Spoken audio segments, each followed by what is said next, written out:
Hello children, welcome back to the second language English class. In the last class children, in the lesson There's a Girl by the Tracks, you came to know about the quality of compassion. In today's class, we are going to go through the poem The Quality of Mercy. So before we go to the poem, let us know about the poet William Shakespeare. William Shakespeare was a renowned English poet, playwright and actor. He was born on 26th April 1564 in Stratford upon Avon. His father was a successful local businessman and his mother was the daughter of a landowner. Shakespeare is widely regarded as the greatest writer in the English language and the world's preeminent dramatist. He wrote about 38 plays, 154 sonnets and 2 long narrative poems. A sonnet is a 14-line poem. The word sonnet is derived from the Italian word sonetto, meaning a little sound or song. The first 8 lines, the octave, asks questions or expresses an emotional tension. The last 6 lines, the sestet, answers the question or relieves the tension. Some of his notable plays are Julius Caesar, The Tempest, Othello, Romeo and Juliet, The Merchant of Venice, Hamlet, A Midsummer Night's Dream, Macbeth, The Winter's Tale and so on.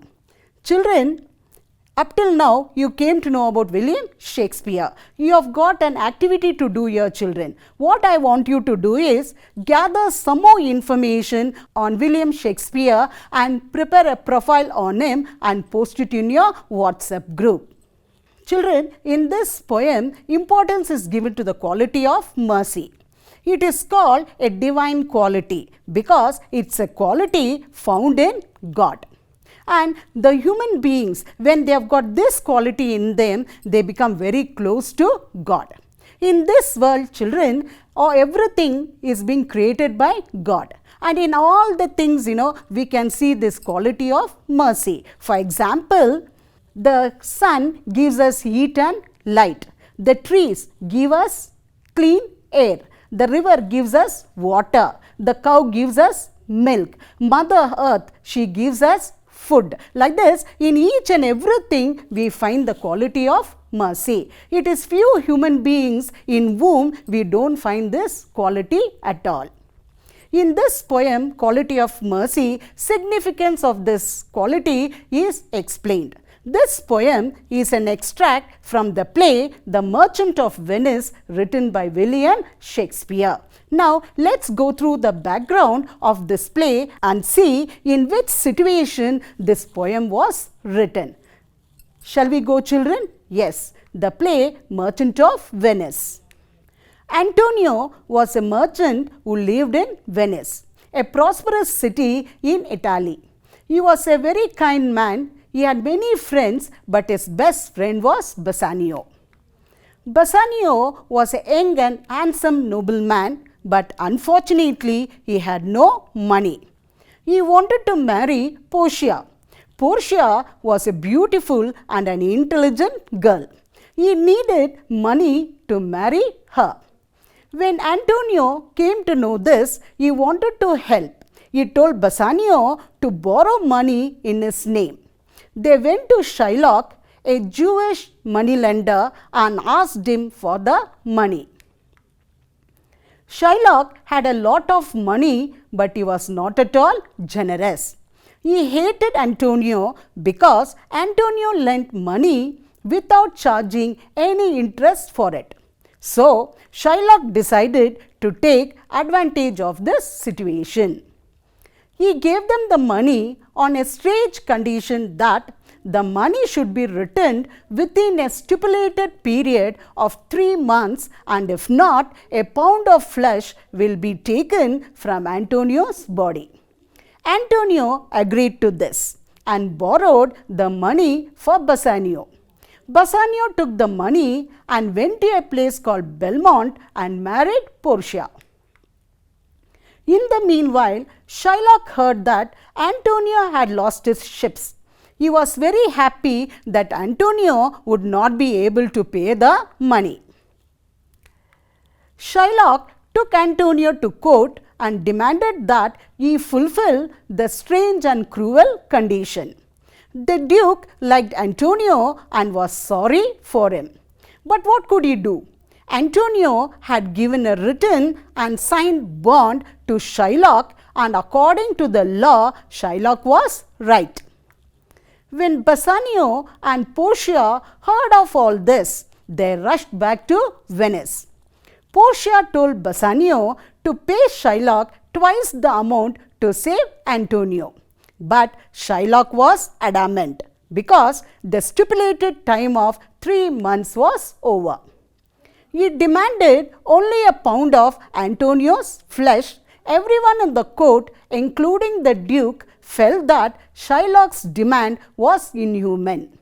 The Duke asked Shylock to show mercy towards Antonio, but Shylock was not ready to do so. Just then, a young lawyer entered the court. He said that he would fight Antonio's case. He asked Antonio whether he had agreed to Shylock's condition. Antonio said that he had agreed. The young lawyer requested Shylock to show mercy.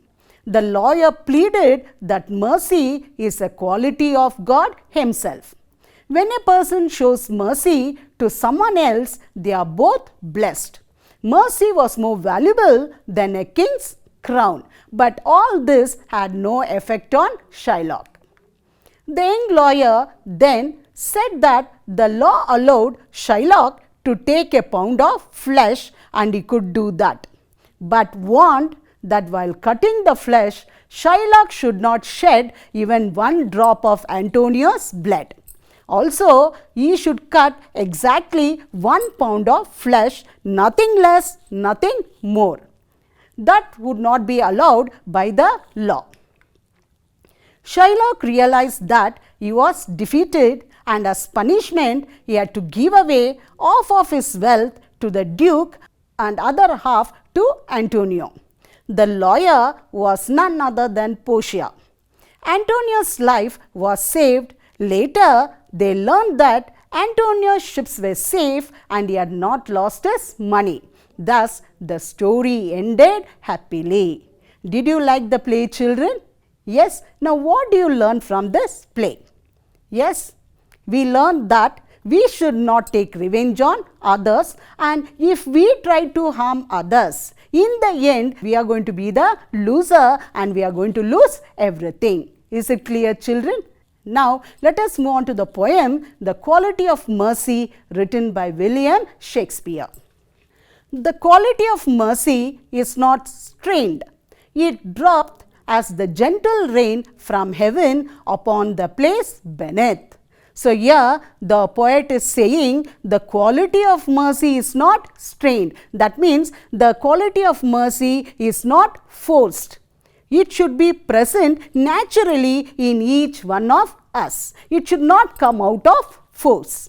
It dropped as the gentle rain from heaven upon the place beneath. It dropped. Children, look at this word dropped. It is Old English word. The modern word for that is drops. It dropped, and here the poet compares the quality of mercy to the gentle rain. Just like the gentle rain falls from the heaven upon the earth and it doesn't cause any destruction at all. In the same way, the quality of mercy is also harmless. It is twice blessed. It blesseth him that gives and him that takes. Here also you see, children, this word blessed. That is also Old English word. The modern word is blessed. And in the second line, blesseth, that is also old word, and the modern word is blesses.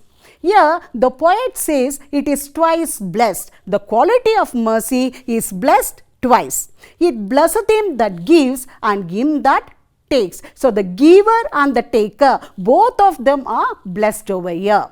And the person who shows the mercy, he doesn't lose anything. On the other hand, he is being respected in the society. And the person who receives the mercy, his life is saved, he is not being punished, and it helps him to become a very good person. It is mightiest in the mightiest, it becomes the throned monarch better than his crown. This is, that is also Old English word, children, and the modern word is it is. It is mightiest in the mightiest, it becomes. In a kingdom, the king is all powerful. The king has got full power and there is nobody above him. Is it clear? And he can do whatever he wants to do and the people have to listen. But the quality of mercy, even though the king is all powerful, the quality of mercy is more powerful than the king who has got the power.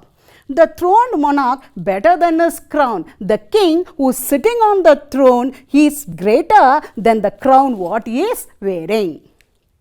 His scepter shows the force of temporal power, the attribute to awe and majesty. His scepter, look at this picture, children. In the picture you can see the king holding a rod. That rod only we call it as scepter. So his scepter shows the force of temporal power. This rod stands for temporary power. Up till the king is there in power, he has got the power. Once he loses the power and he steps down from the throne, he doesn't have any power at all. The attribute to awe and majesty, and when he has got the scepter in his hand and when he has got the royal power, it creates fear in the minds of the people. Wherein doth sit the dread and fear of kings, but mercy is above the sceptred sway. Wherein doth, the word doth is also Old English, children, and modern word for that is does. And when the king has got this scepter in his hand, it shows royal power and the people are very scared and they show obedience and respect to the king out of fear, and it is not because of love and affection. But mercy is above, but the quality of mercy is above the power of the sceptred sway. It is enthroned in the heart of kings. It's an attribute to God himself. The quality of mercy, it is found in the heart of kings. If it is found in the heart of kings, it's an attribute to God himself. It is a quality which is found in the God that is found in the king. And earthly power doth then show like us gods when mercy seasons justice. And when the king has got this quality of mercy in him, at that time what temporary power, what worldly power he has got, that will be changed into divine power and the king will be equal to God. And at that time when the king gives justice, it will be accompanied with mercy. Is it clear, children? So that is the power of mercy. Did you understand the poem? Yes. Children, this poem is for memorization and you have to learn it because in the exam you will have 4 marks for memorization. Just learning the poem will not help you. What you have to do is you have to practice it writing, because in this poem you come across Old English words. And until and unless you practice, you will not memorize the poem correctly and in the exam you will be making mistakes. So to fetch 4 marks, what you have to do, you have to practice writing the poem and you have to learn it. Is it clear, children? Now let us understand the meaning of certain new words that you came across in this poem. The first word is strained. The meaning of the word strained is forced or compelled. Now look at this picture, children. Yes, in this picture what can you see? Yes, you can see a man is trying to listen what the other person is talking in the next room. He strained his ears to listen, but the glass was soundproof. The next word is majesty. The meaning of the word majesty is royal power. Now look at this picture, children. In this picture you can see the king having a scepter in his hand and he has got a throne on his head and is wearing the royal robe. And when you look at that picture, don't you think that it is majestic? Yes, this majestic power evoked fear in the heart of the subjects. Dropped. This is an old English word, children. The modern word for that is drops. Now look at this picture, children. Yes, the water dropped from a great height at Shivana Samudram. The next word is scepter. The meaning of this word is a decorated rod carried by a king or a queen as a symbol of power. Now look at this picture, children. You can see a king holding a scepter in his hand. Enthroned. The meaning is seated. In this picture, an old lady sat in the dining room enthroned on an old high-backed chair. She was seated on an old high-backed chair. The next word is attribute. The meaning for the word attribute is quality or character. Now look at this picture, children. It's a picture of Lord Buddha. Buddha had all the attributes of a king, but he chose to become an ascetic. So Buddha, when he was very young, he had all the qualities what was required to become a very good king. But he did not want to become a king. He became an ascetic. Children, here you have got an activity to do. Now you came to know the meaning of these new words. What I want you to do is that in your notebook, you have to frame sentences of your own using these words. Will you do it, children? And write it and keep it in your notebook. When you go back to the school, your subject teacher will assess it. Now, let's see how much you have understood the poem. I'll be giving you some questions. You have to write down those questions in your notebook and you have to also write the answer. Yes. Answer the following question. The first question is, mercy is compared to something in the first two lines of the poem. What is it? Take open page number 41, children. Read that first two lines. You will get the answer for that over there. And write it down in your notebook, children. Now let us see whether you have written the answer correctly. The answer is, it is compared to the gentle rain from heaven. The second question, the speaker says that mercy is twice blessed. What does she mean by this? Again, go to the third line in the poem, children. There you will get the answer for this question. Did you get the answer, children? Write it down in your notebook. Now let us see whether you have written correctly. The answer is, mercy blesses the giver and the taker too. Both of them are being blessed. Now, the third question, when does earthly power show divine power? Now, in the poem, go to the last line, children. Over there, you have got the answer for this question. Did you get it? Write it down in your notebook. Now, let's see whether you have written correctly. When a king declares justice, combined with a sense of mercy. That is the answer for the last question. Read the extract and answer the questions that follow. The line is, his scepter shows the force of temporal power, the attribute to awe and majesty. Okay, understand this line properly, children, analyze it, and now you have got the question, how does the scepter show temporal power? The answer is, the scepter creates fear among people. The next one is, in contrast, what quality does mercy stand for? Yes, the answer for this question is, mercy stands for divine quality and it flows from the heart. Let's move on to an activity. Some traits or qualities are mentioned below. Classify them into two categories of temporal power and divine attribute. Did you get it, children? Now, some traits or qualities are given for you. You have to group them into two categories. Okay. So, before you go to the activity, let us see the meaning of these words so that it will be easy for you to categorize them. The first word is love. It is nothing but feeling of deep affection. Revenge. The action of hurting or harming someone in return. When somebody hits you, you will be planning, how should I hurt that other person? That you call it as revenge.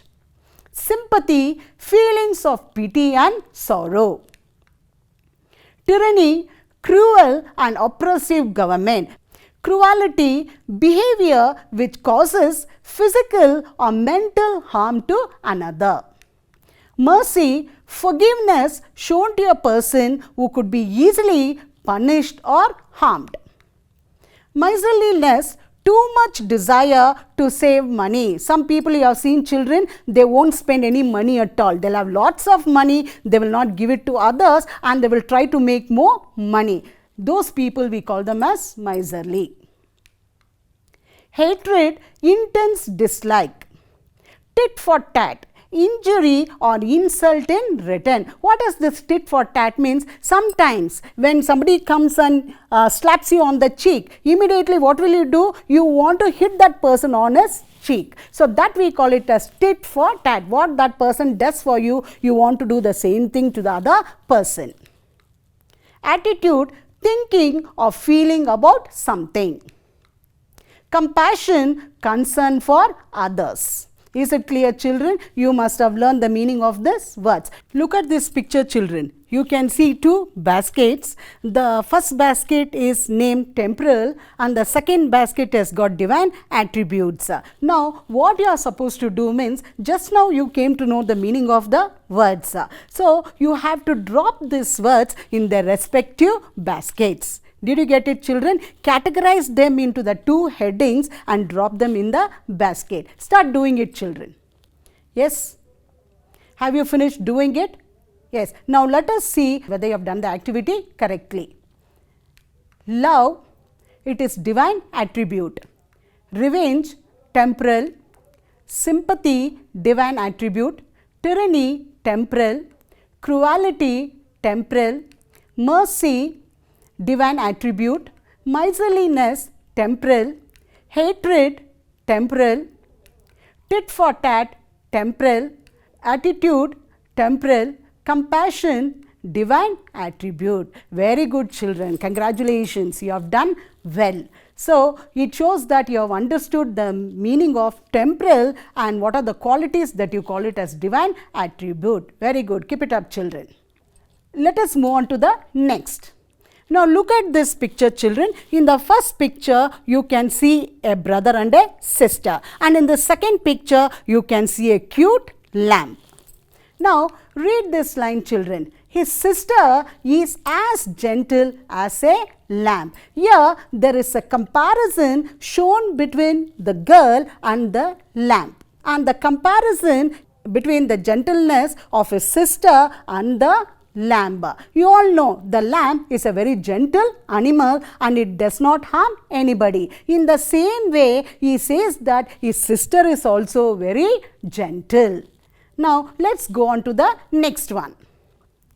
Yes, in the first picture, you see a baby sleeping. And in the second picture, you can see the koala sleeping on a tree.